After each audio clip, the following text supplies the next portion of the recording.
누가복음 5장 1절부터 11절까지 말씀 교독합니다.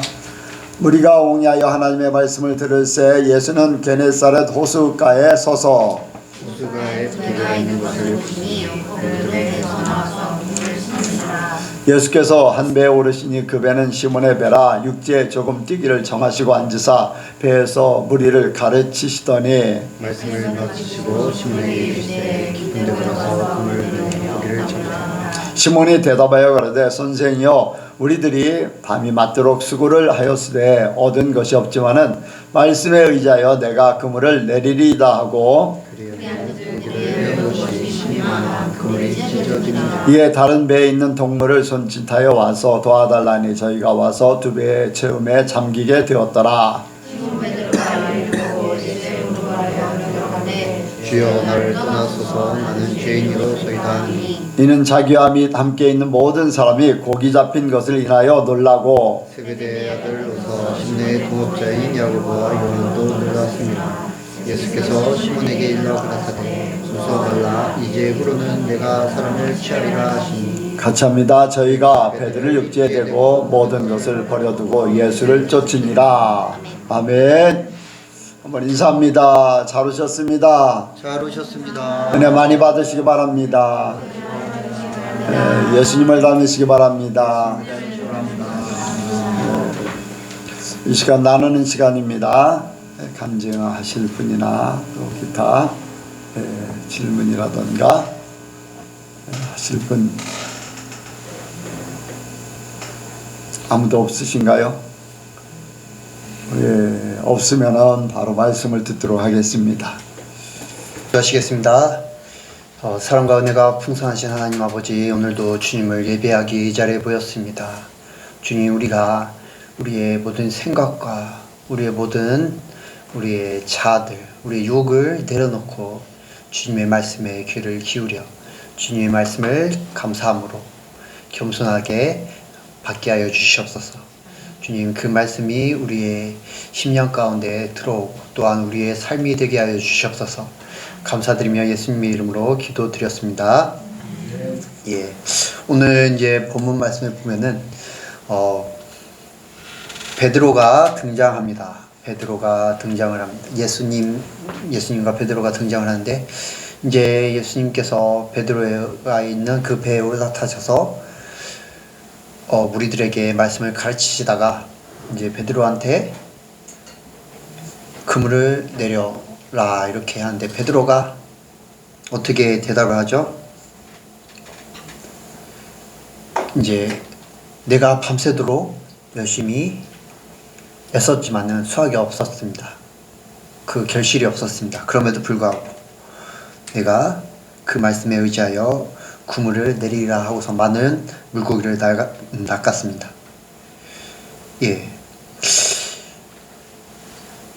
베드로는 그런 믿음의 행동을 통해서 예수님의 말씀에 순종함으로 통해서 예수님께서 보여주신 그런 놀라운 기적을 직접 목격하고 체험하게 되었습니다.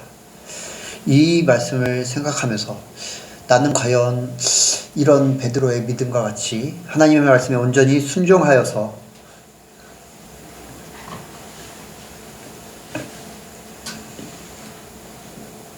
이렇게 결단하여 그물을 던져서 하나님의 그 놀라운 기적을 체험을 할까라는 그런 생각을 하게 되었습니다. 그러면서 이 말씀을 묵상을 하게 되었습니다. 말씀에 순종하는 것은 손해보는 것 같습니다. 또한 어리석은 짓 같습니다. 세상적으로 봤을 때 말이죠. 또한 우리의 경험에 빗대어 봤을 때 하나님의 말씀에 순종하는 것은 어찌 보면은 정말로 미련한 그러한 짓 같습니다. 하지만 하나님의 그러한 말씀에 따르면 그것은 놀라운 기적을 체험하기 위한 그러한 전초 단계임을 믿습니다. 우리가 믿음이 없으면 하나님의 그러한 믿음의 행위, 믿음에 따른 그러한 순종이 없으면 베드로가 경험했던 그런 그물이 찢어질 정도로 내가 밤새도록 애써서 물고기를 낚았던 그 자리에서 아무리 애써도 물고기를 낚지 못했지만 예수님의 말씀에 순종하자 그 많은 물고기를 건져낸 그러한 놀라운 기적들을 체험하는 것, 바로 말씀에 순종함에 따라 그것을 체험한 줄 믿습니다. 저 여러분도 하나님의 말씀에 순종하여 이러한 놀라운 일들을 삶에서 경험하길 바라면서 믿음의 그물을 던지자란 제목으로 말씀을 나누기를 원합니다. 같이 하시겠습니다. 믿음의 그물을 던지자. 믿음의 그물을 던지자. 예, 믿음의 그물을 던지자. 믿음의 그물을 던지자. 베드로가 이 그물을 던졌다는 그 의미는 어떠한 의미일까라는 생각을 하게 됩니다. 그물을 던진다. 그것은 바로 경험이 아닌 예수님의 말씀을 믿는다는 그러한 의미를 지니고 있습니다. 많은 사람들이 어떻습니까? 자기의 지식을 믿고 경험을 믿고 그것을 따릅니다. 이제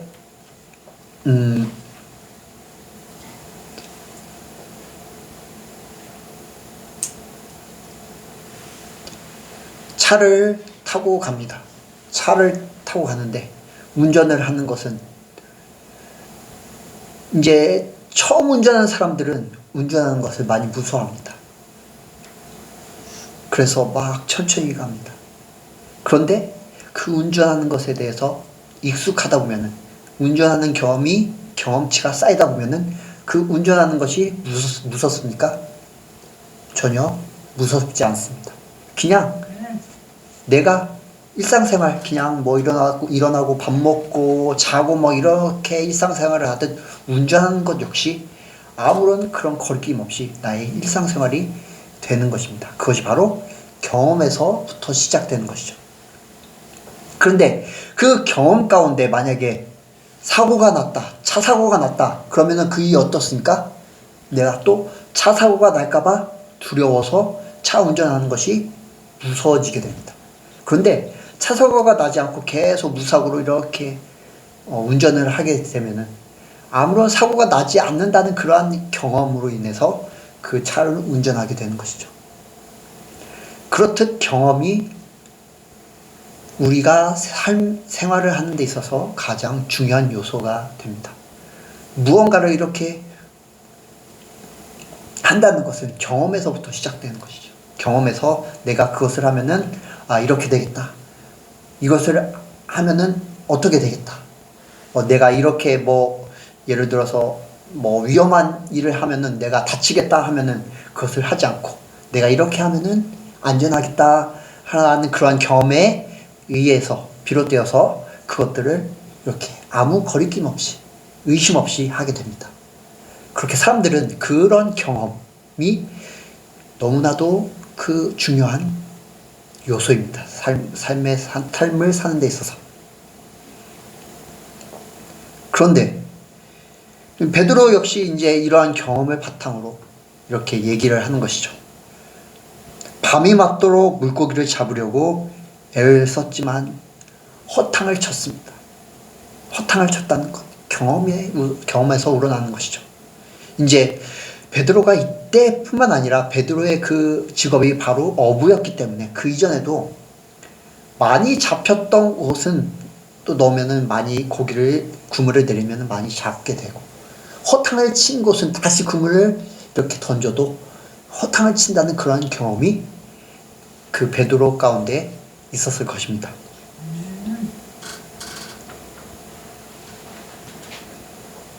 그런데 이 어부에게는 이러한 경험이 아주 중요한 문제입니다. 왜입니까? 이 경험이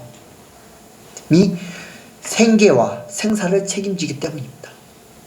그 경험으로 인해서 내가 물고기를 많이 잡을 수 있는지 많이 못 잡는지, 그래서 내 가족들이 이 밥을 잘 먹고 살 수 있는지 그거에 대해서, 그리고 또 그 배를 이렇게 운행하는 데 있어서 경험에 의해서 이 바다 물결이 이렇게 크게 풍랑이 일면 내가 이 물고기를 잡으러 가면은, 풍랑이 일 때 물고기를 잡으러 가면은 내가 죽겠구나라는 그런 경험들, 그리고 수많은 이 경험이 그러한 생과 사 그리고 생계를 책임지기 때문에 그러한 그 어부들의 선배 어부들의 그러한 가르침 또한 그 자신들이 겪은 수많은 그러한 시행착오들 가운데 경험을 쌓아왔을 것입니다.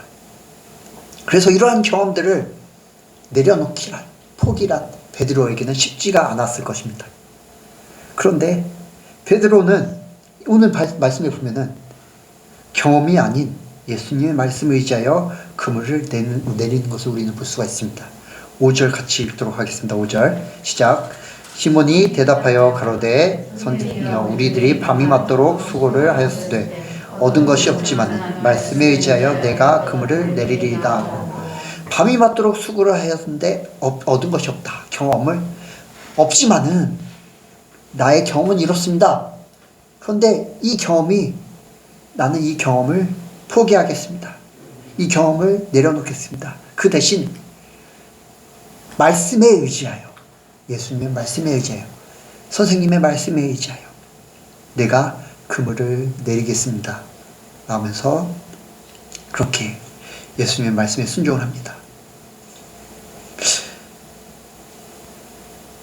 경험을 포기한다는 것은 내가 여태껏 쌓아놨던 그러한 나에게 유리한 것을 포기하는 것입니다. 어떻게 보면 손해를 본다는 것이죠. 다시 그물을 낸다. 내가 여태껏 쌓아온 경험에 의해서는 다시 그물을 내리면은 나에게 손해입니다. 시간도 나의 그런 육체적인 힘도 다 손해라는 것입니다. 그런데 말씀을 의지하여 그 손해를 감수하고 다시 그물을 내렸습니다.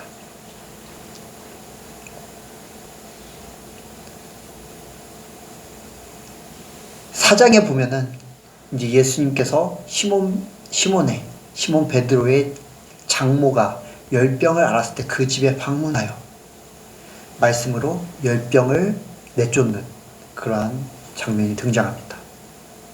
아마 시몬 베드로는 그 말씀을 통해 열병이 고침을 받는 그 상황을 보고서 하나님의 말씀에 대한 믿음이 생겼다고 생각할 수가 있습니다. 예수님에 대해서 전혀 알지 못했지만은 자신의 장모의 열병을 꾸짖으신 예수님의 말씀에 대한 그러한 믿음, 그 믿음의 능력에, 그 말씀의 능력에 대해 믿음이 생겨서 그 말씀을 의지함으로 그물을 내리게 된 것입니다.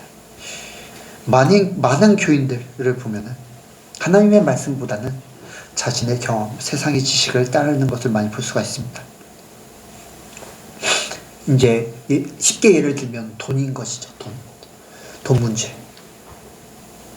교회 안에서도 이제 돈을 따라가는 사람들을 많이 봅니다. 근데 성경에서는 어떻게 말씀합니까? 돈을 사랑하는 것이 일만하게 뿌리라고 말씀하고 있습니다. 근데 사람들은 그 말씀을 듣지 않고 돈을 따라가고 있습니다. 돈을 사랑하고 있습니다. 왜냐? 그 돈에 대한 경험이 충분히 쌓였기 때문입니다. 이 돈이 나를 부유하게 만들고, 이 돈이 나를 즐겁게 만들고, 돈이 사람 관계를 좋게 만들고, 돈이 나의 삶을 더 윤택하게 만든다는 그 경험. 그리고 세상 사람들이 보여주는 그러한 모습들. 나의 그 직접적인 경험과 간접적인 경험이 쌓여서 그 돈을 더 사랑하게 따르게 만듭니다.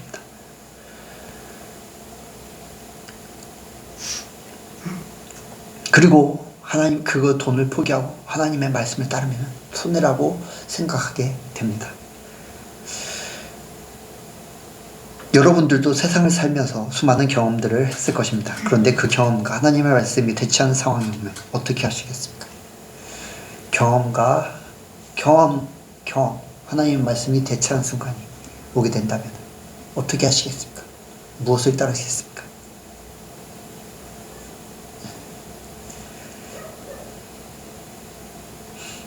만약에 그 경험을 무시하고 하나님의 말씀을 따르게 되면 손해를 볼 수도 있을 수도 있습니다. 그럼에도 불구하고 여러분은 하나님의 말씀만을 따르시겠습니까? 오직 주님의 말씀을 의지하시기를 간절히 축원합니다. 그리고 그 베드로가 그물을 내리는 것은 또한 베드로가 겸손했다는 그러한 또한 의미를 지니고 있습니다. 베드로의 직업 어부입니다. 어부라는 것은 물고기를 잡는 것에 대해 전문가라는 것입니다. 전문가, 어부, 그 바다의 생태, 그리고 물고기들이 어디 있는지, 물살과 그러한 주변 환경들을 통해서 잘 파악한다는 것입니다. 이제 지금 세상에 가장 똑똑한 사람을 뭐라고 부릅니까? 어떤 사람이 대표적으로 똑똑하다고 생각합니까? 박사를 이렇게 취득한 사람을 똑똑하다고 사람들이 흔히 이야기하죠. 박사학위를 따지 않았어도 무언가 이렇게 능통하고 무언가 이렇게 똑똑한 사람을 흔히들 박사라고 이야기를 합니다. 이 박사를 영어로 이제 PhD, 약자로 PhD 해가지고 그 뜻이 Doctor of Philosophy라는 그런 뜻입니다. 그래서 줄여 약자로 PhD라고 하는데, 근데 이제 우스갯소리로 PhD를 Permanent Head Damage 해가지고, 퍼머넌트는 영구적인 헤드, 머리, 데미지, 손상. 그래서 그 영구적으로 머리에 손상을 입었다라고 이렇게 우스갯소리로 얘기합니다.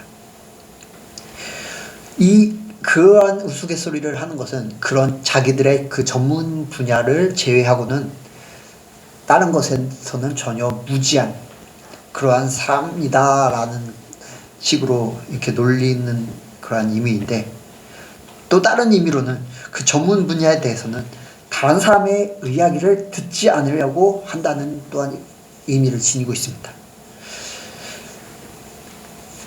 어떤 것에 자기가 정말로 전문가면은 그 전문가는 그것에 대해서 수많은 지식들을 쌓았겠죠. 경험도 있습니다.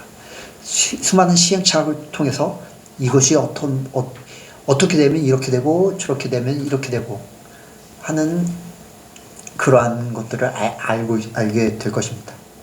그러면은 그 옆에서 그 부분에 대해서 이렇게 해라 라고 조언을 해준다면 어떻습니까?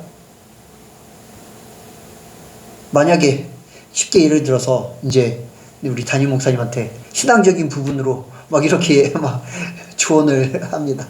당신 그렇게 목사님 그렇게 사시면 안 됩니다. 이렇게 하나님 말씀이 이렇습니다. 하면은 이제 담임 목사님이 어떻게 드립니까? 아, 그렇습니까? 네, 알겠습니다. 라고 하겠습니까? 뭐 겉으로는 그렇게 말은 할지라도 속으로는 지가 뭔데 나한테 그런 식으로 이렇게 얘기를 해 막 하면서 가소롭게 여기지 않겠습니까? 그렇듯 전문가는 남의 이야기를 듣는 것에 대해 너무나도 인색하고 아예 그 사람을 무시해버리며 그 사람을 망신을 주는 경우도 있을 것입니다. 베드로 역시 전문가입니다. 전문가. 거기다가 이제 경험을 했습니다. 바로 전까지. 그런데 충분히 내가 이것에 대해서 이렇게 전문가임을 이렇게 내세울 수가 있습니다. 예수님이 이렇게 이곳에 그물을 내려라 라고 말씀을, 깊은 데로 가서 그물을 내려 고기를 잡으라 라고 말씀을 말씀을 예수님께서 말씀을 하신 것에 대해서 베드로는 이렇게 말을 했을 수 있을 것입니다. 당신이 아무리 기적을 행하고 사람을 고치고 선생이라 시험을 받지만은 이 영역, 물고기를 낚는 것에 대해서는 내가 당신보다 더 권위가 있습니다. 당신보다 더 잘합니다. 전문가입니다. 그런데 당신이 뭔데 나보고 이래라 저래라 합니까? 내가 지금까지 밤새도록 그물을 던져 물고기를 잡으려고 애를 썼는데 잡히지 않았습니다. 그러니 당신 말대로 해도 결코 잡힐 리가 없습니다. 라고 이렇게 대응을 했을 수도 있습니다. 그리고 그것이 일반적인 그런 모습입니다. 그러나 베드로는 어떻습니까? 자기의 자존심을 내려놨습니다. 자기의 경험을 내려놓고 그러한 교만한 모습을 버리고 자기의 그 직업에 대한 그러한 교만한 모습을 버리고 예수님의 말씀에 귀를 기울였습니다. 바로 다윗 왕이 이러한 모습을 보였죠. 다윗 왕이 이제 우리야의 아내 바세바를 취하고 우리야를 죽이고 하는 것에 대해서 하나님께서 나단 선지자를 보내서 책망을 하자 다윗이 왕임에도 불구하고 자신의 죄를 자복하고 하나님께 회개한 그런 모습. 일반적인 왕이었다면 어디 감히 왕한테 그런 말을 해? 당장 너는 상형이다 하고 이렇게 얘기했을 것인데 다윗 왕은 겸손한 모습으로 하나님의 말씀 앞에서 겸손한 모습으로 그 말씀에 귀를 기울이고 자신의 삶을 변화시켰던 것입니다. 베드로 역시 겸손한 모습으로 하나님의 말씀에 순종을 하였습니다. 저와 여러분도 겸손한 모습으로 하나님의 말씀에 우리의 삶을 내어드려야 하는 줄 믿습니다. 우리가 베드로가 그물을 던졌던 것처럼 우리도 우리의 삶에서 그물을 던져야 합니다. 믿음의 그물을 던져야 합니다. 믿음의 그물을 던지기 위해서는 베드로처럼 말씀에 대한 믿음을 온전히 가져야 되는 줄 믿습니다. 말씀을 의지해야 합니다. 경험이 아닌 하나님의 말씀에 대한 믿음. 눈에 보이는 세상의 것을 따라가는 것이 아니라 눈에 보이지 않는 영적인 것을 따라가야 합니다. 믿음의 조상들이 그랬습니다. 눈에 보이지는 않았지만 하나님께서 허락하신 그 말씀의 약속의 말씀을 온전히 믿음으로 눈에 보이지 않는 하나님의 말씀에 순종을 했습니다. 히브리서 11장 1절에 믿음은 바라는 것들의 실상이요 보이지 않는 것들의 증거니. 바로 이 믿음이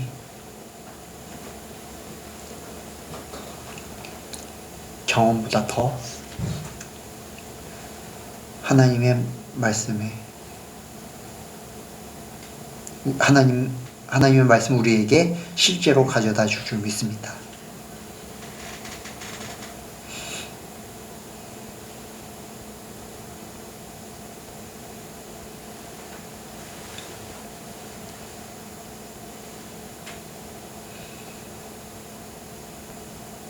이제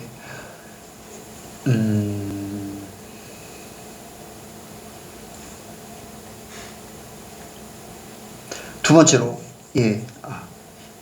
저희 믿음의 그물을 던지는 것은 또한 우리가 겸손해야 한다는 것입니다. 베드로가 겸손했던 것처럼 우리가 우리의 생각, 우리의 자아, 우리의 모든 것들을 내려놓고 나의 교만함을 내려놓고 십자가를 짐으로 하나님의 말씀에 우리를 내어놓는 것입니다. 교만하면은 내가 잘하고 있다. 나는 잘 살고 있어. 이 정도면 잘하는 거지. 라고 생각하고서 하나님의 말씀을 듣지 않는다면 그것은 믿음의 그물을 내리지 못하는 모습과 같습니다. 믿음의 그물을 내린다는 것은, 던진다는 것은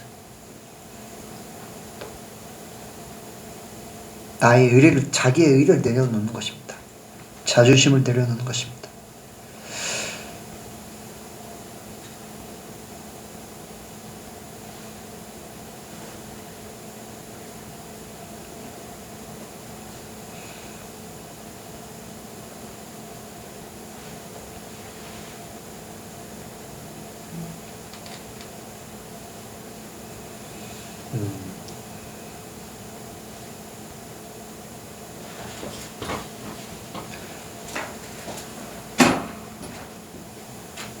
끝까지 당장은 그 결과가 보이지 않을 수도 있습니다. 그렇다고 내가 더 낮아지지 않고 다시 나의 자아가 살아날 때가 너무나 많습니다. 그 믿음의 결과, 저 같은 경우도 이제 하나님의 말씀에 순종한다고 하고서 그 말씀을 따라가려고 합니다. 그런데 나는 잘하고 있다고 생각하는데 이제 그 환경이 변화되지 않을 때, 환경이 변화되지 않을 때 나의 생각은 다시금 하나님의 말씀을 내가 여기까지 했는데 왜 하나님은 변화시켜주지 않지? 그 상황을 하면서 내가 스스로 막 하나님의 말씀을 판단하고 교만해질 때가 있습니다. 그러나 믿음의 그물을 던진다는 것은 이러한 순간까지 나의 자아, 나의 생각, 그 환경까지도 다 십자가의 못 박음으로 인해서 하나님의 말씀을 온전히 의지하는 것인 줄 믿습니다. 그리고 기대와 소망을 갖는 것입니다. 그물을 던진다는 것은. 베드로가 그물을 던진 것에는 예수님의 말씀에 순종해서 그물을 내렸을 때 물고기가 잡히는 것에 대한 기대와 소망이 있었기 때문에 순종한 줄 믿습니다. 만약에 그러한 기대도 없이 그냥 아무 생각 없이 그물을 던진다는 것은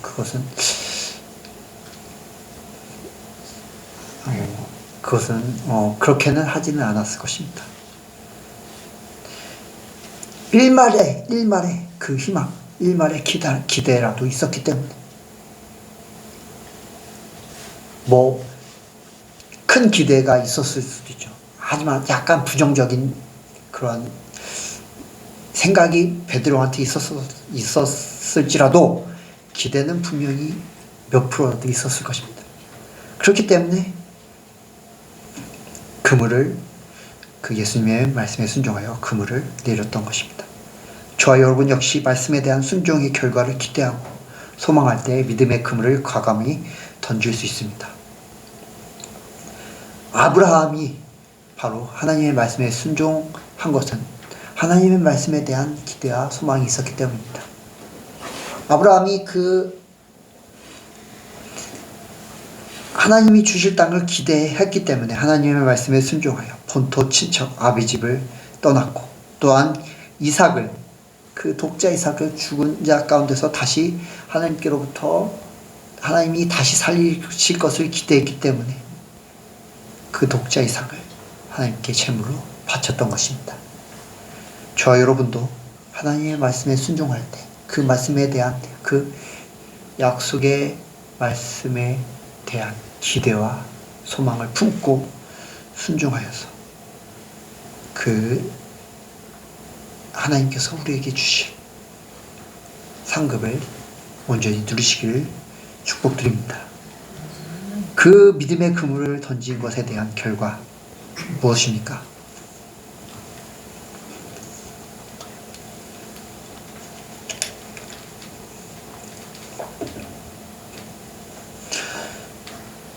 최고의 것입니다. 최고의 것. 하나님이 주시는 최고의 것. 당시 어부였던 베드로에게 최고의 선물은 아마 물고기였을 것입니다. 그 열심히 베드로가 밤새 그렇게 수고하고 애썼던 것이 무엇입니까?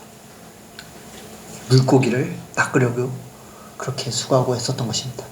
그런 베드로에게 그 순간의 최고의 선물은 바로 물고기를 낚는 것이었습니다.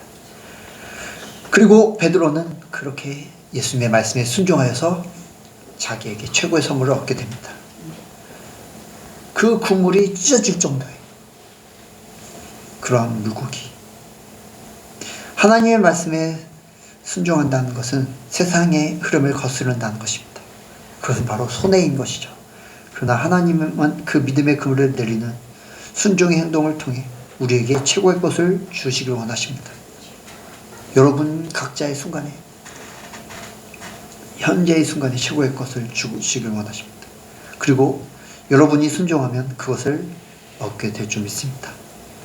여러분에게 말씀하시는 믿음의 그물은 무엇입니까? 무엇이 여러분을 손해보게 할 것 같습니까?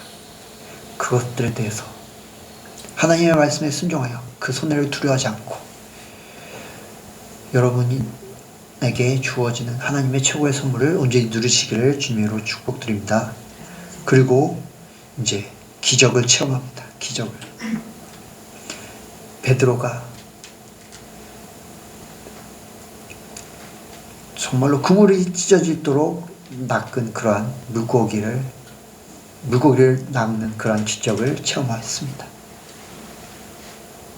그물이 찢어지는 그러한 기적. 물고기가 너무 많아서. 많은 사람들이 이러한 기적을 하나님의 이제 교회를 다닌 사람들이 하나님의 말씀을 이렇게 듣고 읽고 또한 공부합니다.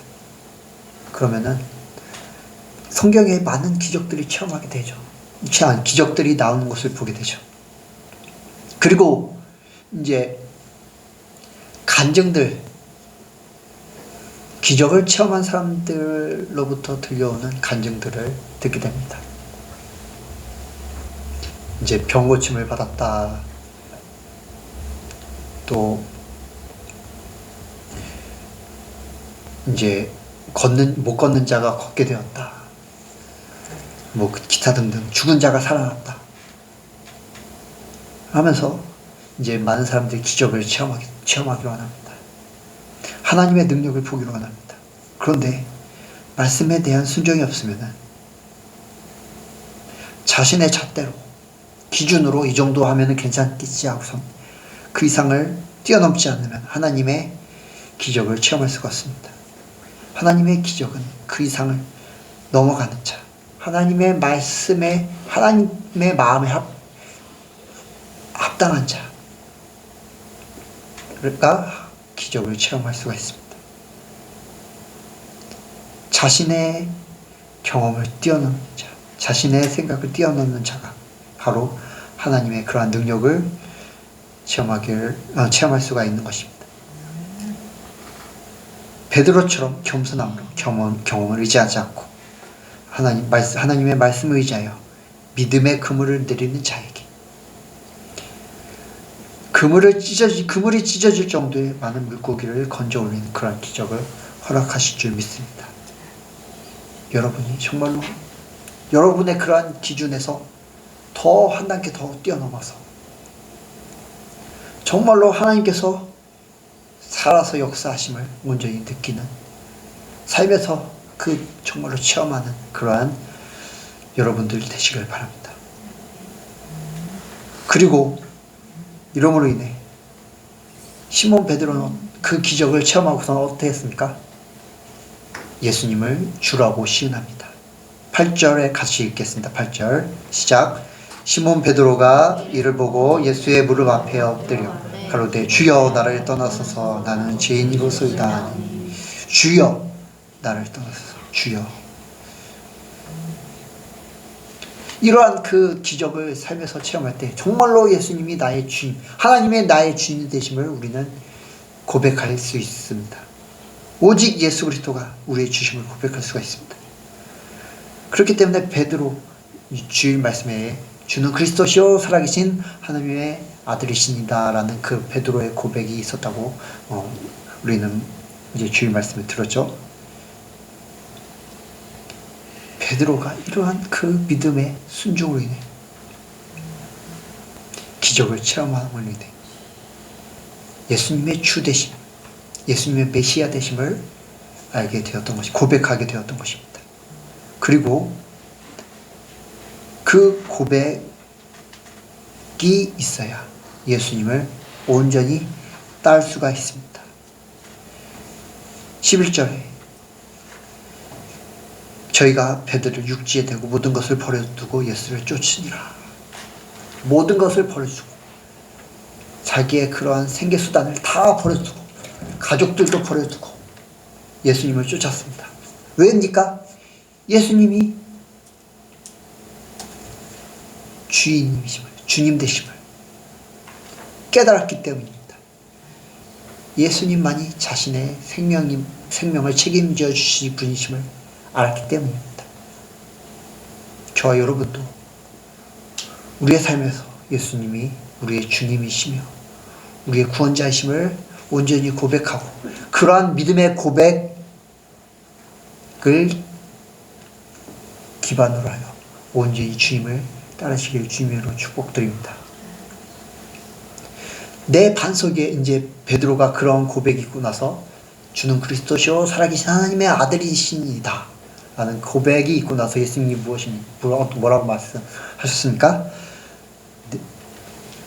반석 위에 내 교회를 세우리라. 이 말씀은 너의 고백 위에 주는 그리스도시요 살아계신 하나님의 아들이시니이다 라는 고백 위에 교회를 세운다는 그런 말씀인 것입니다. 교회는 에클레시아라고 하는데 이 뜻은 예수 그리스도를 주로 고백하는 자들의 모임이라는 그런 뜻입니다. 저와 여러분들이 이제 예선교회로 모였습니다. 우리가 이 예선교회에서 주님의 참된 교회가 되기 위해서는 정말로 예수 그리스도를 나의 주요 그리스도시요 살아계신 하나님의 아들이시라는 그러한 고백을 온전히 할 때 예선교회가 예수 그리스도의 온전한 교회로 세워질 줄 믿습니다. 저 여러분들이 정말로 그러한 말씀에 순종하여 믿음의 그물을 던져서 그로 인해 영적으로도 육적으로도 하나님의 놀라운 채워주심을 경험하는 저와 여러분들 되시길 바라서 말씀을 드렸습니다. 기도하시겠습니다. 사랑의 하나님 아버지, 오늘 이제 베드로가 하나님 예수님의 말씀에 의지하여 그물을 던지는 것을 살펴보았습니다. 그러한 베드로의 모습처럼 우리도 주님의 말씀을 온전히 의지함으로 믿음의 그물을 던지기를 바랍니다. 던지게 하여 주시옵소서. 그래서 주님께서 우리에게 허락하신 놀라운 일들을 경험하는 모든 예선교회 경험할 수 있도록 주님 인도하여 주시옵소서. 감사드리며 예수 그리스도의 이름으로 기도드렸습니다.